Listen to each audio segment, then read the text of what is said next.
make sure she feels secure. So I want to make sure that I got a good lock on the door, a mattress that ain't too squeaky. I want to make sure that we have some sounds in there so she can't hear what's happening outside the bedroom chambers. Matter of fact, we just moved houses. We actually moved. And the primary reason that we moved is because our daughter's bedroom was right beside our bedroom. That was one of the primary reasons. There was about 3 primary reasons. One of the 3 was that our kids' bedroom was too close to us and it made us uncomfortable. So I literally sold that house, bought another house, making sure that their bedroom is down the hallway so can't nobody hear what's going on with mommy and daddy, because that's so important. Our intimacy life is so important. Welcome to the Doing Life with Ken and Tabatha.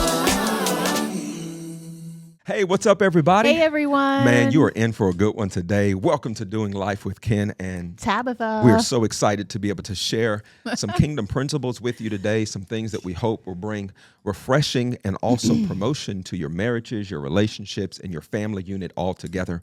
We have been married for 25 years, y'all. And I always say it's been the best 23 years of my life.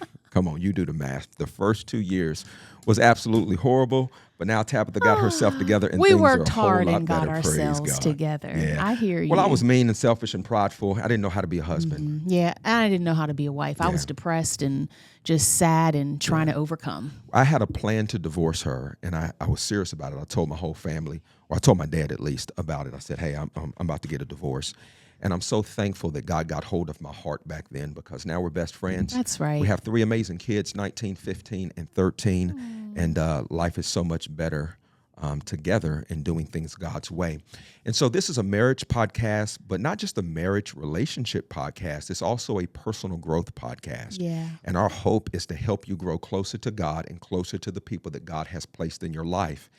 And I think we got a good show for people today, sweetheart. I think it's a funny show. It's a funny for me. I don't why know do you say why. funny? I just think it's funny. It's making me laugh. I think it's going to be great. You laugh when you get nervous. Are you nervous? I don't know if I'm nervous. It's weird. I just think it's weird. Oh, no. We need to say what it is. Well, yeah. Well, we've never done a segment like this before. This is going to be a segment, and I'm going to give you the name of it just to jump into it. It's called Should Your Kids Sleep in Your Bed? All right. Can I get some horns right there? All right. But yeah, can I get some crickets right there? It's more like because crickets. Here's the deal. We posted something on Instagram and Facebook not too long ago, which was a clip from a segment we did called the Better Marriage segment, where we were basically talking about having good sex in marriage and intimacy. Yeah. But my team, they took a clip, like a 30 to 60 second clip, and they posted it, and it went viral. I mean, 9.5 million people viral. This is 9.5 million people. And we had no clue that this was a controversial topic, what we're talking about today. I didn't know it was such a big sleep in your deal. bed or not, okay?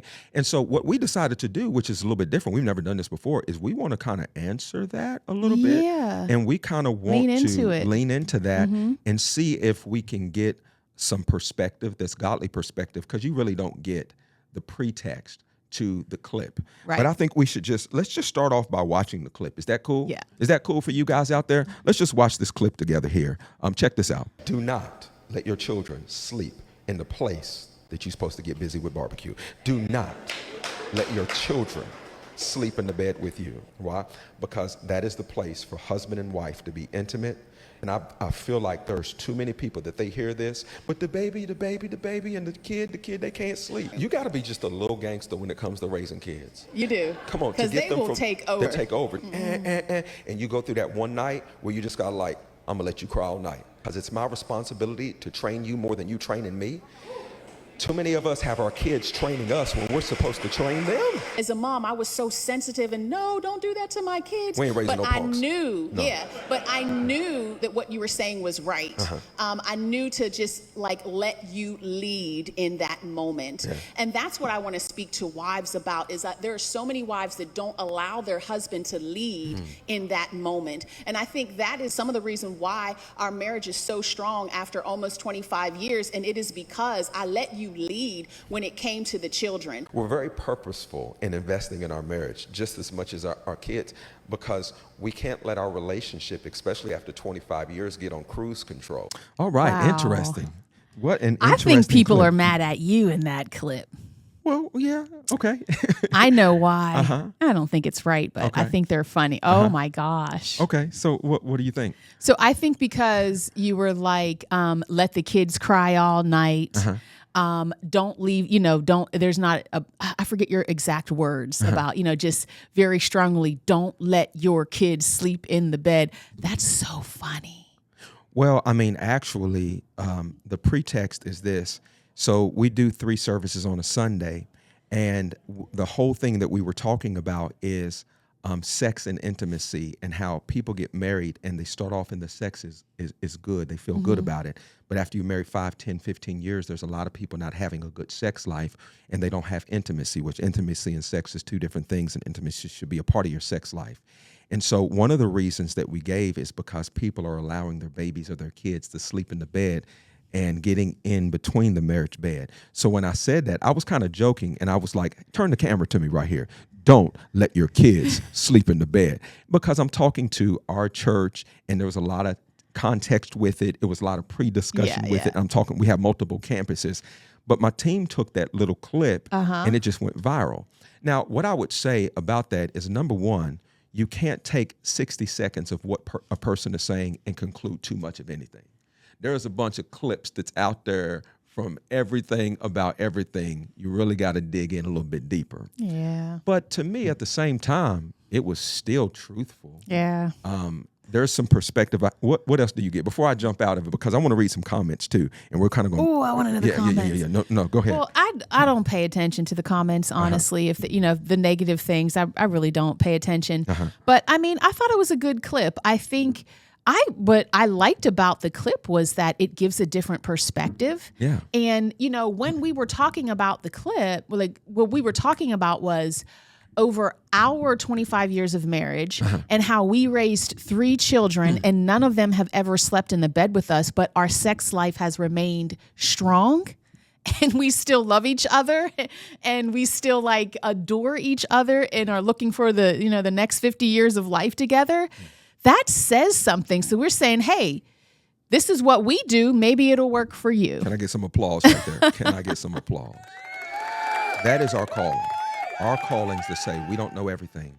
We're not perfect. Yeah. But this is what's worked for us. If you hang out with us long enough, we'll say this is what didn't work for us. We love to talk about our mistakes and our dumb stuff that we've done. And our hopes is to share the good, the bad, the ugly, so that the Holy Spirit can point out whatever he needs to point out to people around the world to say, look at this, consider this. Yeah. Don't do that, but do this more. And so when I look at our sex life, I feel like we have a good sex life, a healthy sex life. Now, we get the opportunity over 23 years of ministry to minister to hundreds, if not thousands, if not multiple thousands of married people from around the world. And everybody can't say that they have a good sex life. Yeah. There's a lot of people that are having sex out of duty, out of obligation instead of enjoyment. There's a lot of people that are weaponizing sex. I know of one married couple that told me they hadn't had sex in 7 years. Love the Lord, but not having sex. And some of this is medical conditions. Some of it's not medical conditions. They just don't even know how to engage each other there any longer. So what we're saying is this, is if what you're doing is working for you, do it.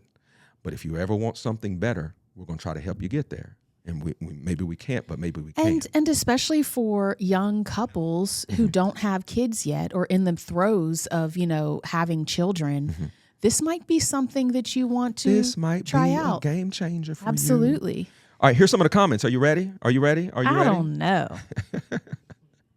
Why don't you know? I don't. I love it that this is a free country and people can say whatever they want to say. Absolutely. But just because they say it don't make it right. Right. But and so we're gonna read some here.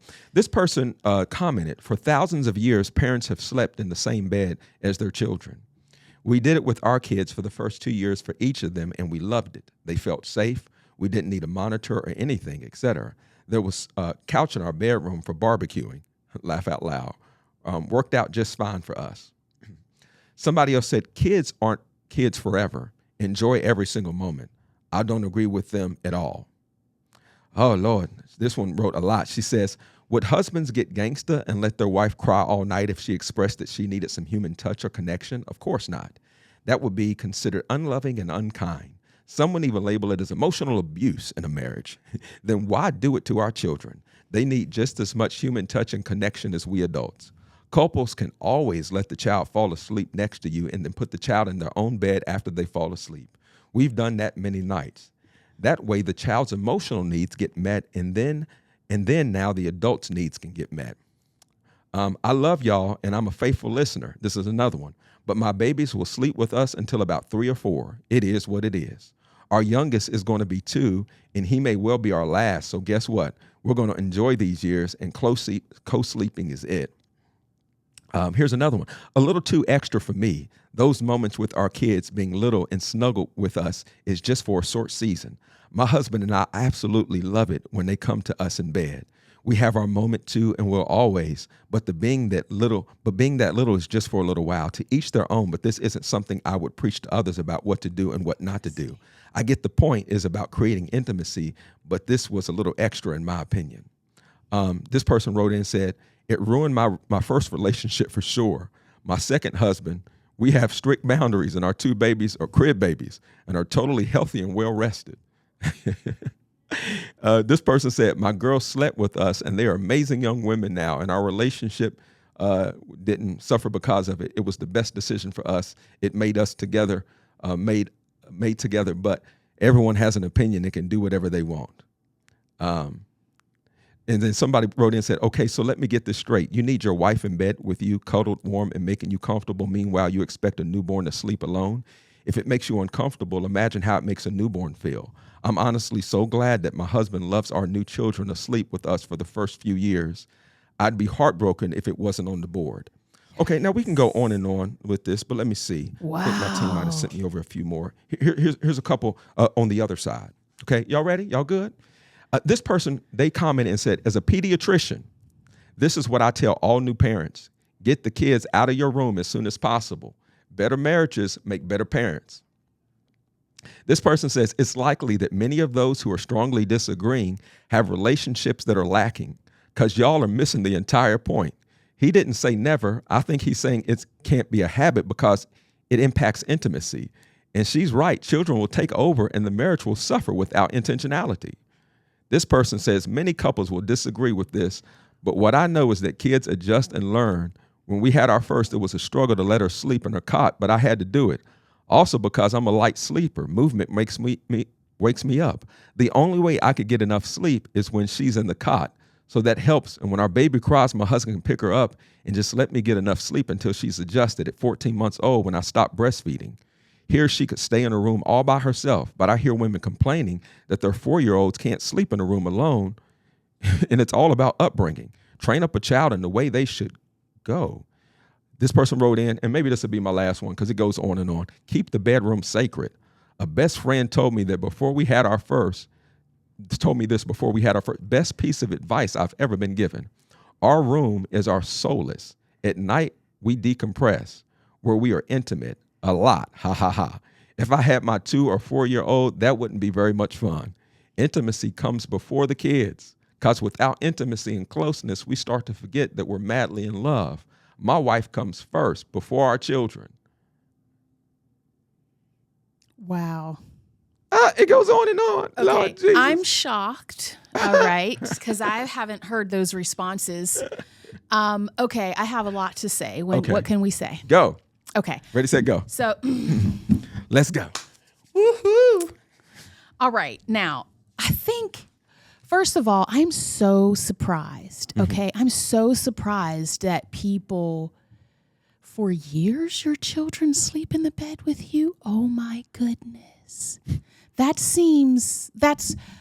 No judgment. I feel bad now because I'm judging, but I am shocked that kids sleep. Like, how could you? So I can give preface though to why she's shocked. We know of a person who was breastfeeding their child until the child was 5 or 6 years old. The child had teeth, y'all. Okay. Now this person, we've all heard of people like that. And it would be because, the baby needs it. No, maybe you need it. The child had teeth, and this person's not married any longer today. That's a problem. You're getting something from your child that you really should be getting from God and maybe from your spouse. Now, there comes a place where we do have to be able to say, okay, that's not right. Something's not right. So it's okay. It's okay to have an opinion. It's okay to have an opinion. Yeah. Okay. I think, I think this statement, no kids in the bed, it's all about boundaries and having healthy boundaries for our marriage relationship and for our children. Okay. And so I think there are boundaries that are needed in a marriage, right? So boundaries for our relationship, meaning our intimacy. Right. We need to be intimate. And so the bedroom, we identify that as a place that we can be intimate. Husband and wife. Husband and wife. Our bed is for us. Right. Now, the second boundary, I think, is that it's a boundary in just, I think, in healthiness. So for me, the mother, I would say is for you, the father too. But in particular, like, especially with the children when they were younger, a lot of their, mommy's there. It's me doing most of the work. You know what I mean? Right. And so all day, I wake up and I take care of the kids and I put the kids to bed.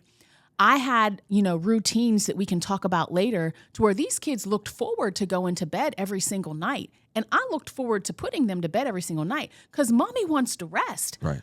I want to go to sleep. Right. Sometimes you would go on vacation or not vacation, like ministry Travel. trips. And I'd say, okay, slumber party. And the girls would come sleep with me.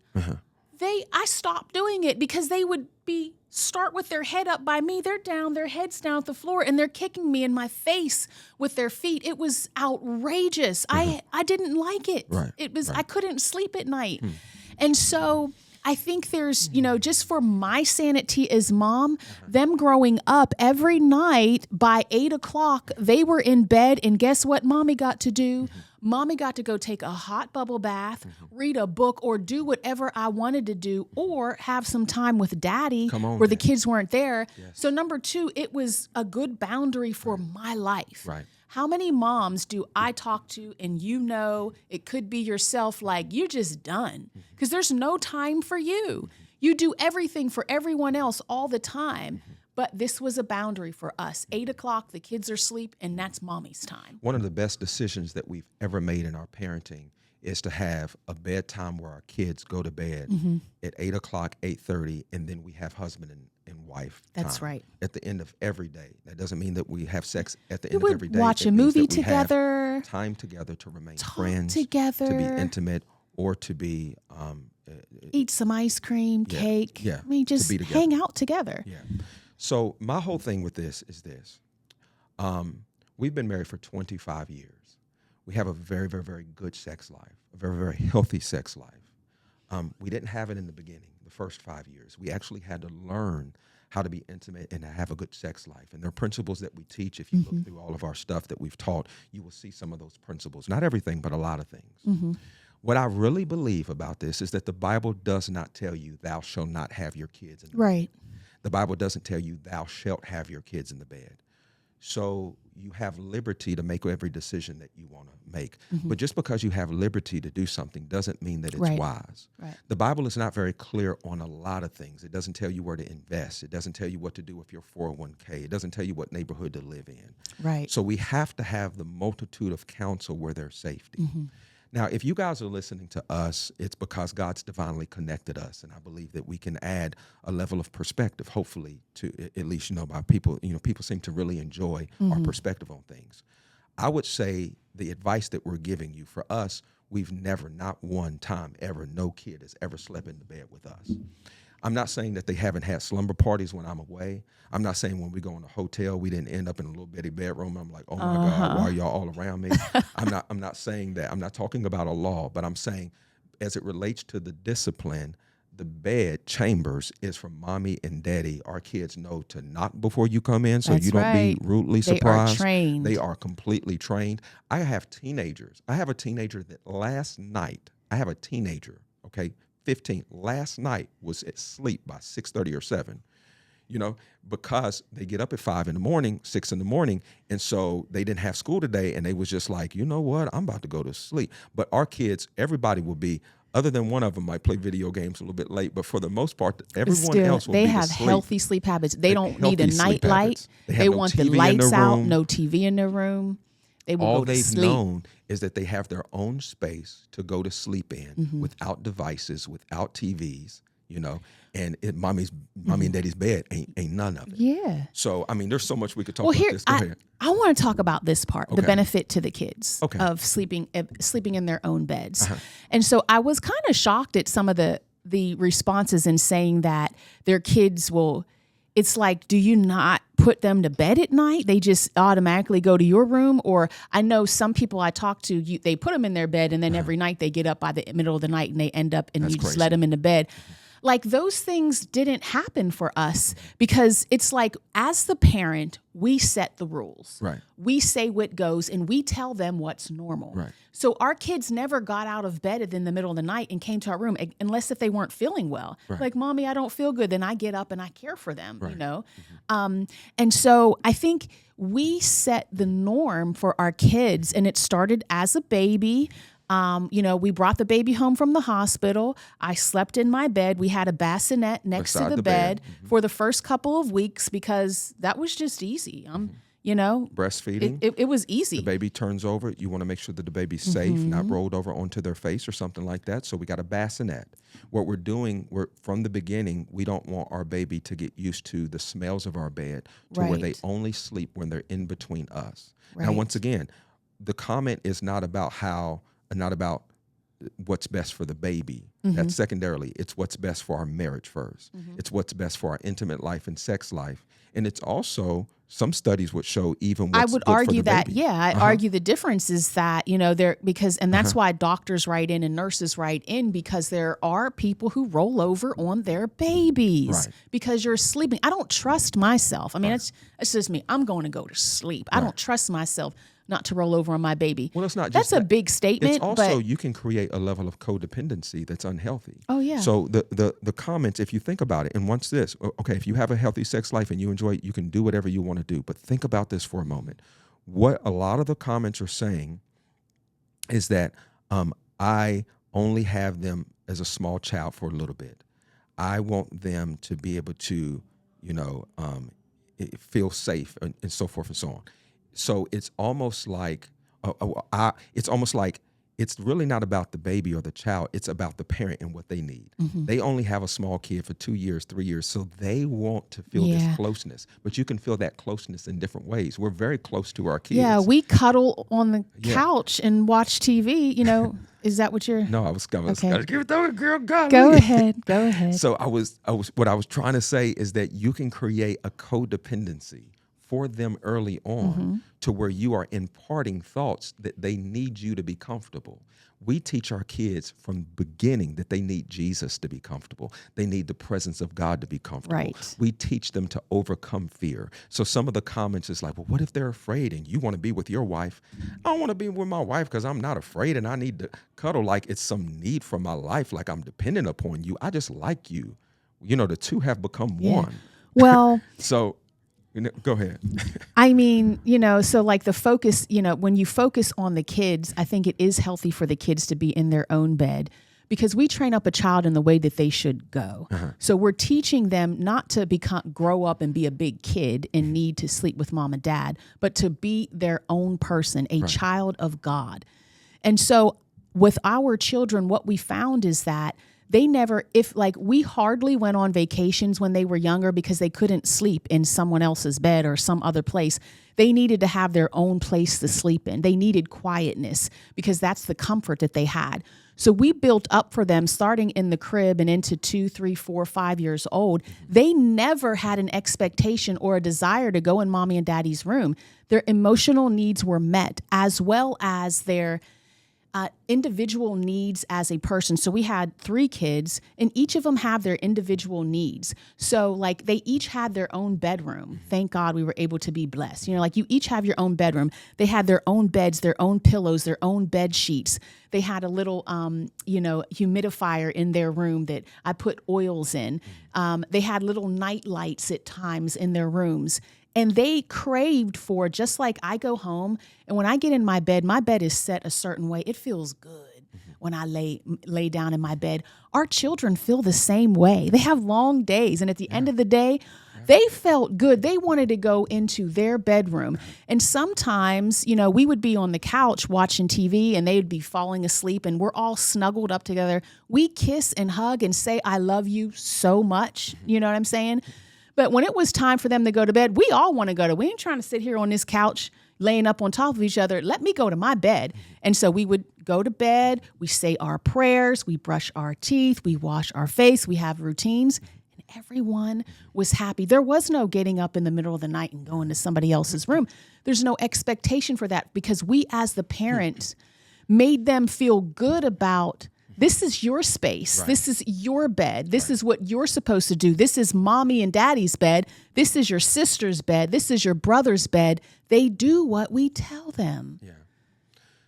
Not everybody has it that way to where they have different bedrooms and different beds. Some people are brother and sister sleeping in the same bed, or, they're living in a one-bedroom apartment right now. So we're talking, in a perfect scenario, and we understand that.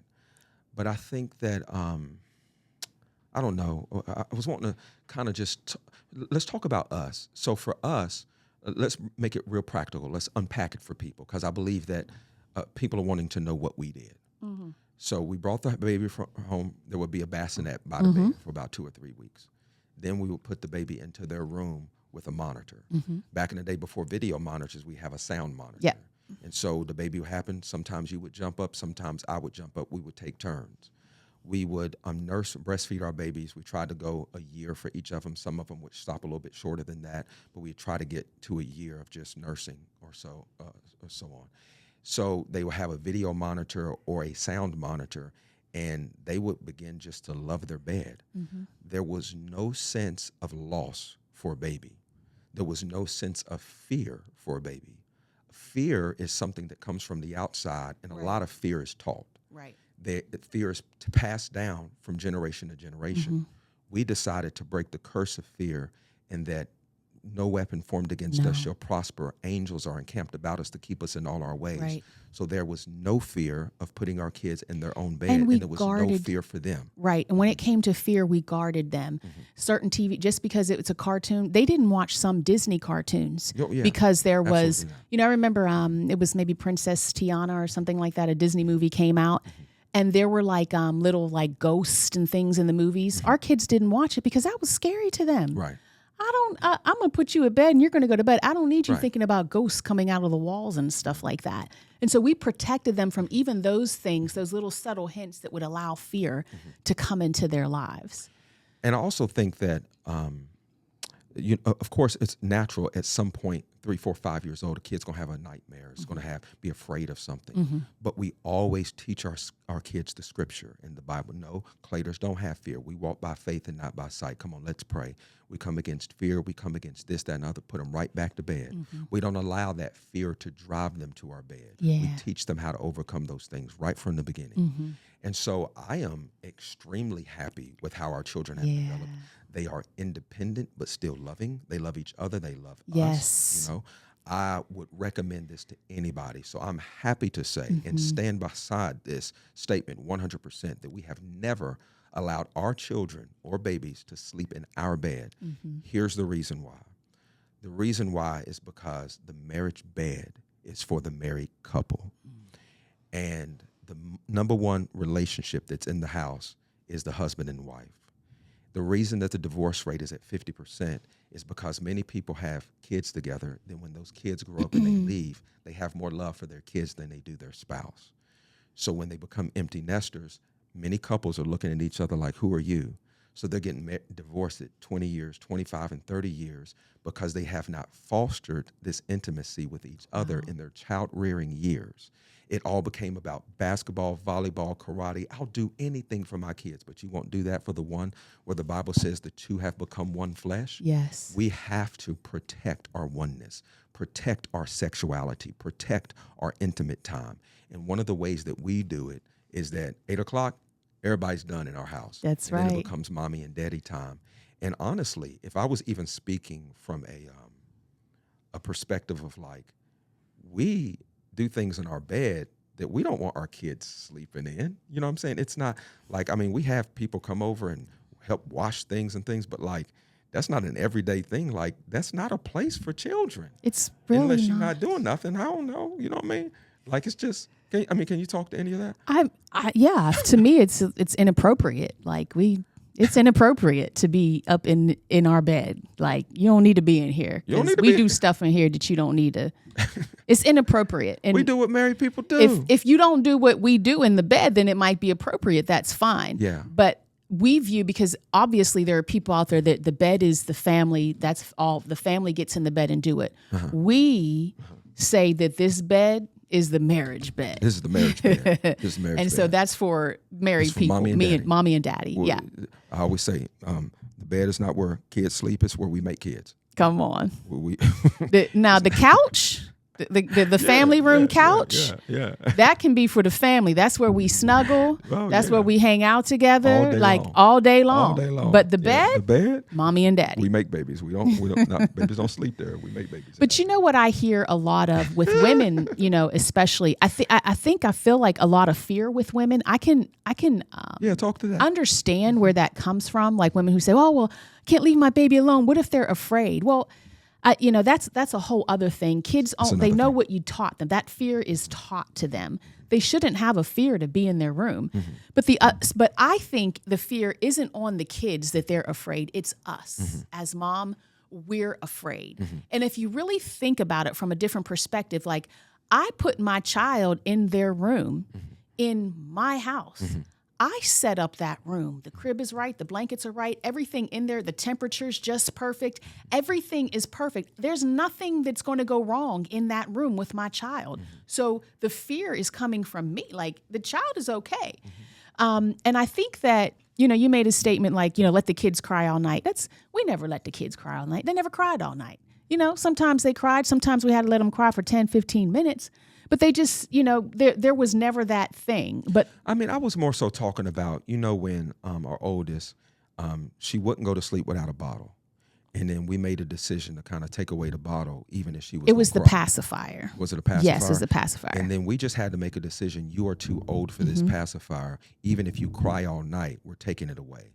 We took it away, and you're right. She cried for maybe a couple hours and then slept like a baby. She didn't cry for a couple hours. How long was it? Maybe 15 minutes. 20 minutes. But if you probably not 20, maybe 15 15 minutes. And that's why I wish we could have more of a dialogue. Yeah. But the principle behind it felt like a couple hours. Yeah, to the parent, it's like, oh my God, my baby's crying. It's like, please go to sleep. But that child lay down and went to sleep. Is that either you're going to be a parent and raise them up, or they're going to raise you up. It's train or be trained. That's right. But here's the thing. You're doing it with God. We didn't say, just stay in there because, we want you to, and because we want to be selfish and have the marriage bed to ourselves. We said it because we are parents and we have authority in this relationship, and we are training up this child in the way that they should go. It is safe for them to be in their own room. It is secure for them to be in their own room.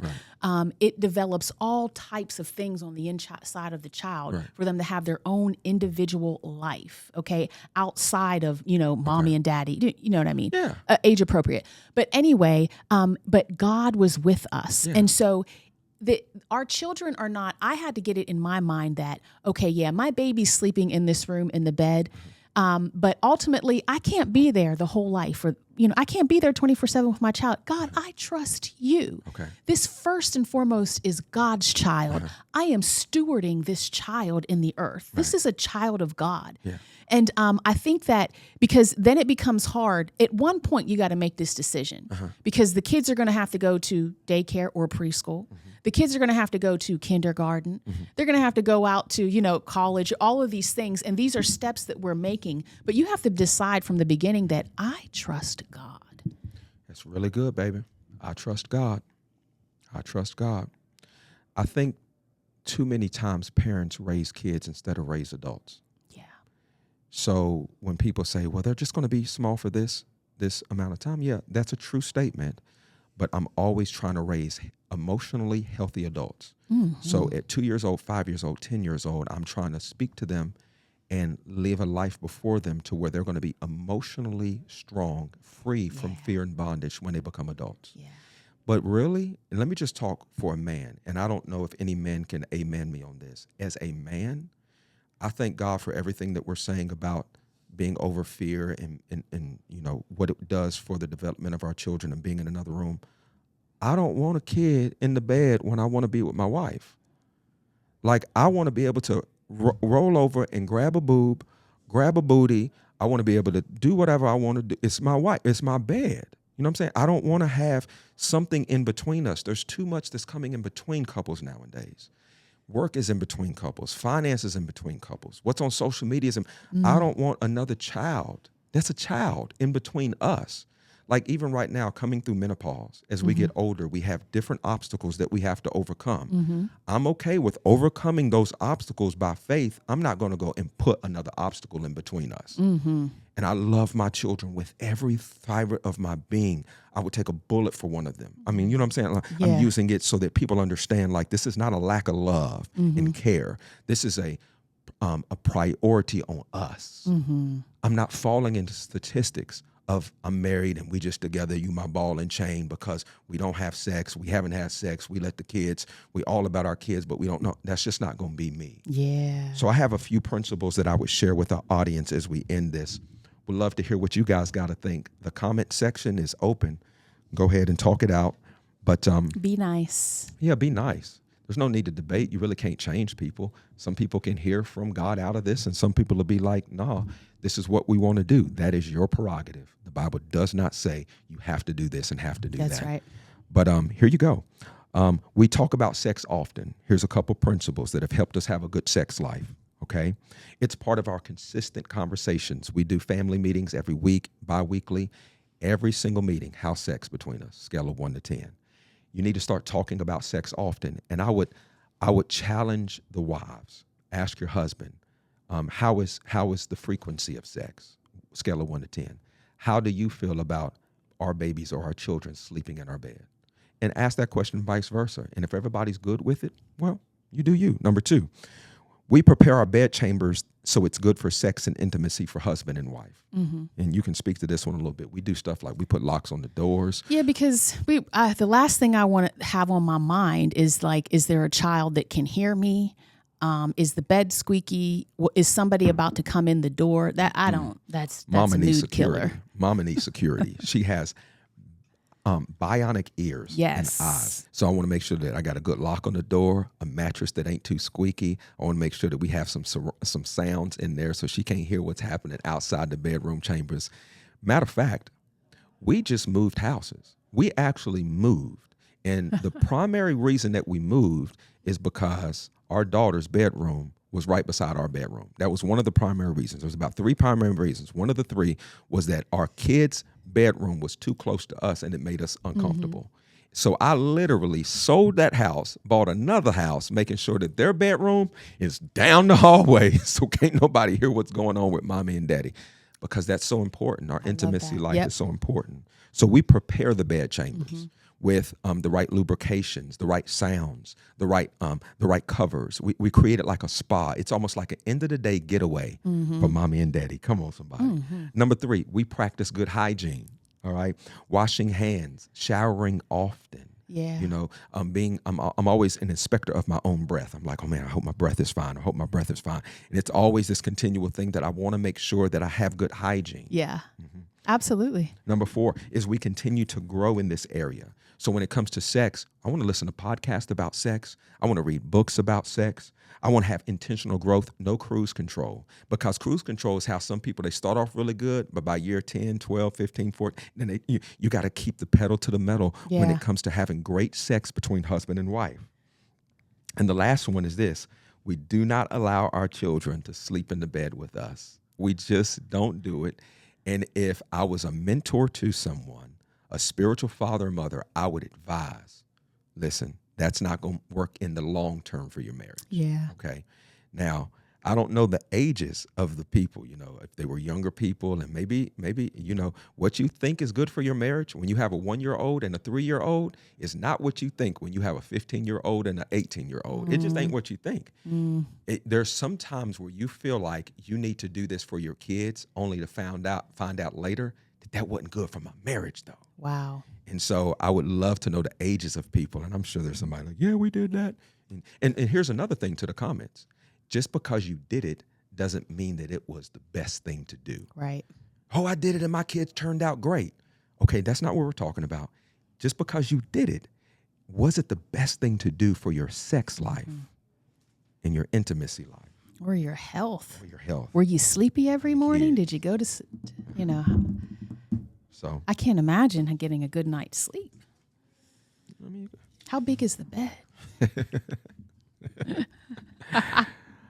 oh, No, it really is. Do what you want to do. You got one life to live. Yeah. Okay, do what you want to do. Yeah. But just from my point, if I were to say out loud what I'm thinking in my head, that's what I'm saying. Like, how do you fit in the bed? How do you? I need watch my a movie space. together. You fall asleep together. And so I pray that you guys received this pretty well, and that it was something that was eye-opening, gave you good perspective, gave you a different angle to consider, gave you something that you can share with other friends and family members, small group leaders. We know that co-sleeping is a big thing in society right now. Obviously, we didn't know that we were even stepping on a vein. All we're trying to do is just help folks. If you don't find that it's helpful, that's okay. Check us out next week. But if it was helpful for you, let us know. Your encouragement means the world to us. Just know we're praying for you as you guys are praying for us. Yes. If you're new to our podcast, hit the subscribe button or the icon so that you can be the first to get the content when it's released. We drop a new episode every Thursday at 3 p.m. If you're ever in Florida, come worship with us at Alive. You will find our website and our show notes. You can come. We have campuses in Orlando, Tampa, and also Gainesville. And we also have some more marriage material, man. So just check us out online. Check out our website. Continue to hang out with us. And we love y'all, man. We'll see you next time. All right. God bless you. Peace.